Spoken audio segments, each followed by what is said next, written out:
Right, so I have a very special message to all teachers in Ghana.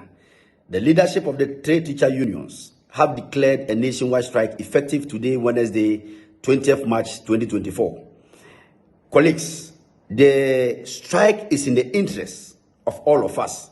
And so I urge school authorities, the head teachers at the basic school, the headmasters and the headmistresses at the various second cycle institutions, our district directors of education, regional directors of education, officers at the various education directorate, not to intimidate and threaten teachers who will not go to school.